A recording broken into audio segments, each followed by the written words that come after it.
Hello and welcome to Mouse in the Mitten Trivia Pod, a podcast where you can test your Disney trivia knowledge over a variety of topics.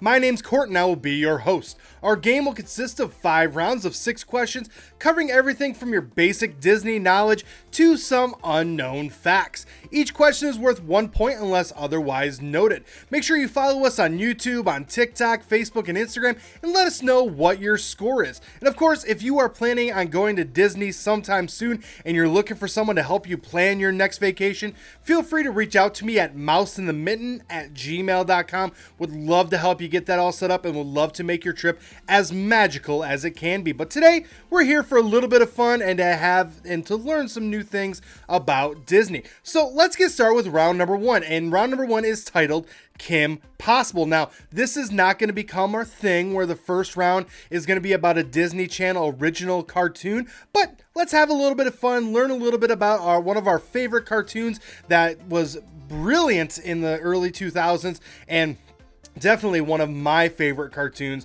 during that time as well. So let's get started with question number 1. What is the name of Kim Possible's best friend throughout the show and is voiced by Boy Meets World actor Will Friedle? Question number 2. What is the name of Kim's arch nemesis in the series? Question number 3. In what city does Kim Possible live and fight crime? Question number 4. What is the name of Kim's genius younger brothers who invent various gadgets? Question number 5. Name the secret organization that Kim and her family are affiliated with. And question number 6, what is the name of the girl at Kim's high school who is the main rival while at the high school? All right, I'm going to give you a few seconds worth of music and then I will return with those answers.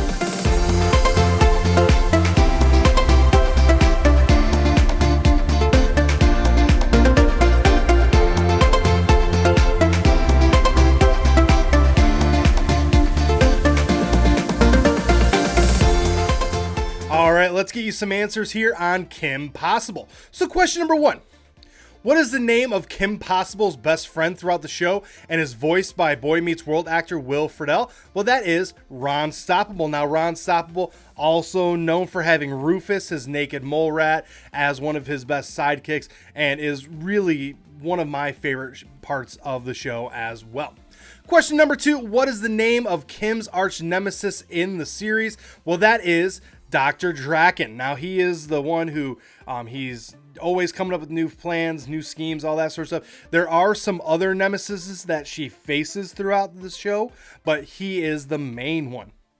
Question number 3. In what city does Kim Possible live and fight crime? Well, she fights crime in the fictional city of Middleton. Now, do we know what state that is? Nope, but my guess is somewhere probably pretty warm.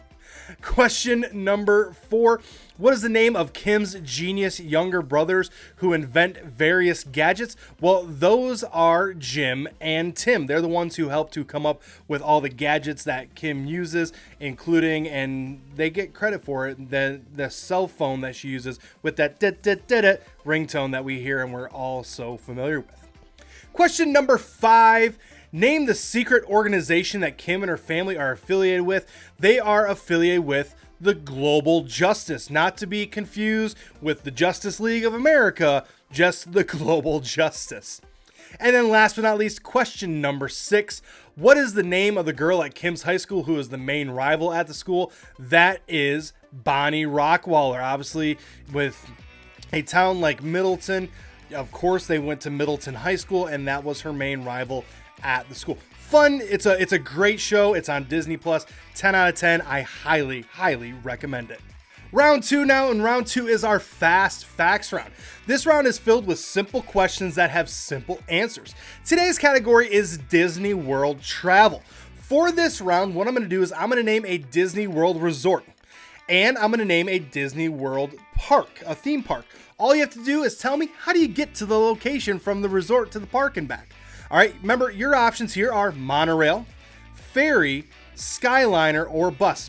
You can get to the parks from the resort in one of these ways. So let's get started with question number 1. The contemporary to Magic Kingdom. Question number 2. Art of Animation to Hollywood Studios. Question number 3. All-Star Movies to the Animal Kingdom. Question number 4. Caribbean Beach Resort to Epcot. Question number 5. Fort Wilderness to Magic Kingdom. And last but not least, the Grand Floridian to Magic Kingdom. Again, all of these have great ways to be able to get there and back. One of the nice things about going to and staying at a Disney World resort property is that you get to go straight to the parks from there. Now, there are some other methods on how you can get there. We listed the main ones: the monorail, ferry, skyliner, or bus. You can Uber, but they have to Uber to different locations, that sort of stuff. But by staying at a Disney World resort, you get complimentary travel to all the parks. So I recommend always to the people that I work with, take advantage of that. It's free. And it can take you to Disney Springs as well. It's something that's kind of cool. You can do a little bit of shopping. You don't have to pay for any sort of Uber or anything like that to get there. So let's get started with question number 1. The contemporary to Magic Kingdom, well, you could take the monorail. That is one of the first hotels that was built, and that actually is the one that has the monorail going through it. It's really, really cool. It's one of the reasons why every time my wife and I go to Disney, we have to ride the monorail and do that loop at least one time. Question number 2, Art of Animation to Hollywood Studios. Well, that one you can take the Skyliner to. Now, you can take the Skyliner from the Art of Animation to either Hollywood Studios or Epcot. That's one thing that I'm looking forward to, is taking the Skyliner to Hollywood Studios here in a few weeks when we get to go. I'm going to be really excited to be able to fly right into Hollywood Studios. Question number 3, All-Star Movies to the Animal Kingdom. That one is by bus. Now, all the All-Star resorts, to be able to get to all the parks, it's by bus, just how the system is currently set up. So, rule of thumb, if you're going from an All-Star resort, whether it's movies, music, or sports, and you're going to a theme park or to Disney Springs, you're taking the bus. Question number 4, Caribbean Beach Resort to Epcot. Caribbean Beach is on the Skyliner. So again, Caribbean Beach, if you're going to Epcot or to to Hollywood Studios, you can take the Skyliner there. Next one, Fort Wilderness to Magic Kingdom. That is by way of the ferry. You can take the ferry right across the lake there, get you right to Magic Kingdom. And last but not least, the Grand Floridian. Well, I kind of tricked you on this one. Going to Magic Kingdom, there are 2 methods to get there. You can either take the monorail or the ferry. Depending on your preferred method, it's all up to you on what way you want to go. The monorail is a little bit more reliable. The ferry can be a little bit herky-jerky sometimes. I had my sister-in-law and her family go down to Disney just a few weeks ago, and they were staying off property. So they had to be picked up and dropped off from the parking area, and they had to take a ferry to get there. Well, they only have 2 ferries that go there. One ferry had a medical emergency. The other one was down for maintenance, so they had to just wait it out. So for my money, I'd rather take the monorail, but I gotta say, Disney makes all their modes of transportation fantastic. You can't go wrong with any of them. All right, moving into round number 3 now, and round number 3 is our round titled Connecting the Circles. This round will have 5 questions that may or may not be Disney related, but the answers do relate to each other in some way through Disney. And that's going to be the 6th question in this round, is what is the connection? So let's get started with question number 1. What 2000 movie stars Denzel Washington, Will Payton, Donald Faison, Ryan Gosling, and a young Hayden Panettiere? Question number 2. What 2022 Disney Plus movie is about Ray McElfby raising his 11-year-old brother and is based on a real-life story? Question number 3. What 2007 movie stars Dwayne "The Rock" Johnson, where he finds out he is a father and now has to balance his job with being a dad? Question number 4. What 1976 movie stars Don Knotts, Ed Answer, and Tim Conway about a donkey from Yugoslavia who has a unique skill? Question number 5.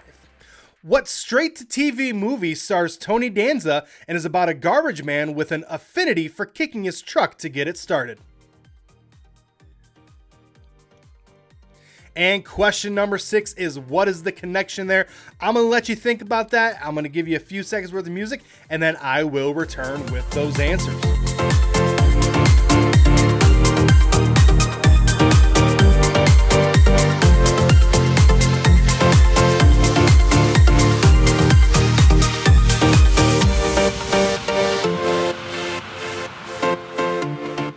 All right, let's make some connections here. So let's start out with question number 1. What 2000 movie stars Denzel Washington, Will Payton, Donald Faison, Ryan Gosling, and a young Hayden Panettiere? That is Remember the Titans, which is, for my money, the best football movie that is out there. Just my personal opinion, possibly best sports movie that is out there. Question number 2, what 2002 Disney Plus movie is about Ray McElvey raising his 11-year-old brother and is based on a real-life story? That is Safety. Question number 3, what 2007 movie stars Dwayne "The Rock" Johnson, where he finds out he is a father and now has to balance his job and being a dad? That is The Game Plan. Question number 4, what 1976 movie stars Don Knotts, Ed Answer, and Tim Conway is about a donkey from Yugoslavia who has a unique skill? That is Gus. Now, if you want to see some faces in a movie and you're like, I know that person, I know that person, I know that person, you constantly are saying that, go watch Gus. Now, first of all, the age of the movie, I mean, it's from the donkey's from Yugoslavia. That should tell you how old this movie is right there. But again, kind of like how we talked about Mary Poppins, some of the things they did just makes you like shake your head and like, how did they do that? You're going to see a little bit of that in this movie as well, along with some names that you're like, I recognize that face. Where do I recognize that face? IMBD will get you all squared away. And then question number 5, what straight-to-TV movie stars Tony Danza and is about a garbage man with an affinity for kicking his truck to get started? That is the garbage-picking, field-goal-kicking Philadelphia Phenomenon. Yes, it is a Disney movie. It is not on Disney Plus. I am heartbroken. This movie, I don't know why, has a place in my heart. I love the movie. I don't know why. Probably because it's about a kicker. That I don't know. It's a movie that I really enjoyed for some reason, and I'm sad that it's not on Disney Plus yet. Will it ever get there? Only time will tell. So we had answers such as Remember the Titans, Safety, The Game Plan, Gus, and the garbage-picking, field-goal-kicking Philadelphia Phenomenon. What is the connection there? No, it's not just there. They're all Disney movies. They're all movies that are focused around football that were released by Disney. Now, we could have added Invincible to this list as well, but there are some good ones. Like I said, Remember the Titans is one of my all-time favorite sports movies. Not just Disney, all-time favorite sports movies. That's one of my favorites. That's giving you a hint to what might be coming up in a few weeks for a movie anniversary. But these are some great movies. If you want to get excited about the upcoming football season, which for my Detroit Lions, yes, I am a Lions fan. I'm from Michigan. I am a Lions fan till the day I die. Someday they'll win a Super Bowl, hopefully. But the football season, especially the NFL season, starts Thursday. Super excited for what comes this year. So hopefully this gets you a little bit excited. If not, some of these movies might get you excited for the upcoming season.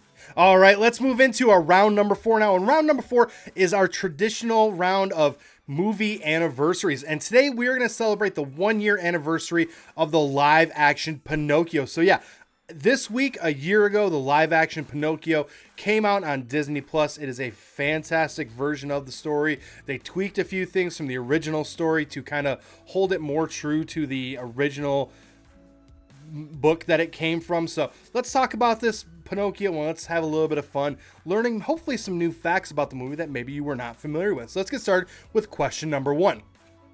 What is Pinocchio's wish in the movie? Question number 2. In the 2022 live-action remake, who plays Geppetto, the woodmaker who makes Pinocchio? Question number 3. What happens when Pinocchio lies?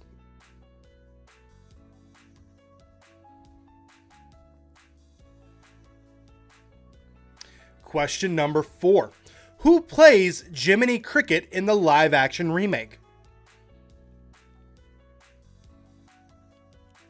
Question number 5. Who was the Italian author of the original 1883 Adventures of Pinocchio book? And question number 6. In the 2022 live-action remake, what is unique about the cuckoo clocks in Geppetto's workshop? All right, I'm going to give you a few seconds worth of music, try to come up with those answers, and then I will return.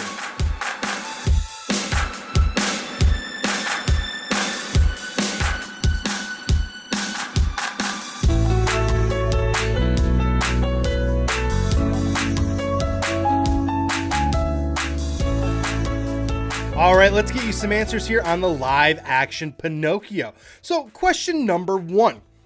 What is Pinocchio's wish in the movie? Well, of course, his wish is to be a real boy. That is one of the through lines. Doesn't matter who made the Pinocchio story, doesn't matter who is remaking it or anything else like that. That is one of the through lines, is he wants to be a real boy.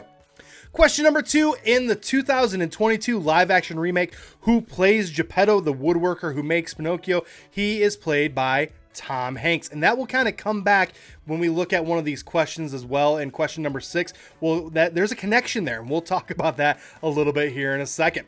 Question number 3. What happens when Pinocchio lies? Again, this is another through line. His nose grows. Obviously, if you are a fan of Shrek 2, you recall the scene where they're trying to get Pinocchio to lie, and as he's lying, his nose keeps growing.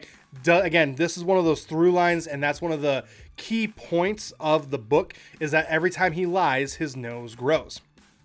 Question number 4. Who plays Jiminy Cricket in the live-action remake? Well, that is Joseph Gordon-Levitt. He does a great job. It's one of those, he does a great job of voicing it because it doesn't sound like him. It's a phenomenal job. Question number 5. Who is the Italian author of the original 1883 Adventures of Pinocchio book? That is Carlo Collodi. I don't know if I said that right. I'm going to give it my best shot there, but that is the author that every single Pinocchio movie that's ever come out references. And last but not least, question number 6. In the 2022 live-action remake, what is unique about the cuckoo clocks in Geppetto's workshop? Well, you see a variety of Disney characters in those cuckoo clocks and are part of those cuckoo clocks, including Woody and Bullseye. So again, making that connection there with Tom Hanks. You see Donald Duck, you see Roger and Jessica Rabbit. You also see Aurora and Maleficent, just to name a few. It's kind of cool. It's one of those, again, hidden little Easter eggs in the Disney movies. All right, let's wrap up today's game with a round number 5. And this round this week is titled, Who Am I? For this round, it's going to work a little bit differently. For this round, what you're going to do is I'm going to give you a series of clues as to who this person is. The fewer clues it takes for you to get the right answer, the more points you earn. So if you get the answer right after the first clue, you get 6 points. After the second, you get 5, so on and so forth. So again, let's give you some clues here. So clue number 1, I was created by Charles Perrault, Mark Davis, Eric Larson, and others, including Walt Disney himself. Clue number 2. I have had multiple versions of my story told, and not just by Disney.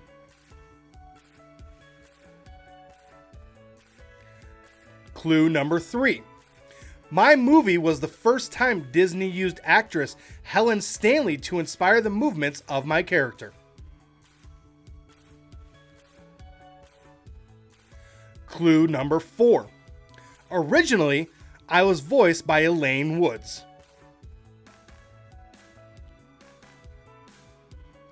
Clue number 5. Jacques and Gus, along with their friends, would help me throughout the day to do my chores. And clue number 6. My glass slipper allowed Prince Charming to find me after I ran away at midnight before the spell ran out on me. Alright, I'm going to give you a few seconds worth of music, try to come up with who that person is, and then I will return.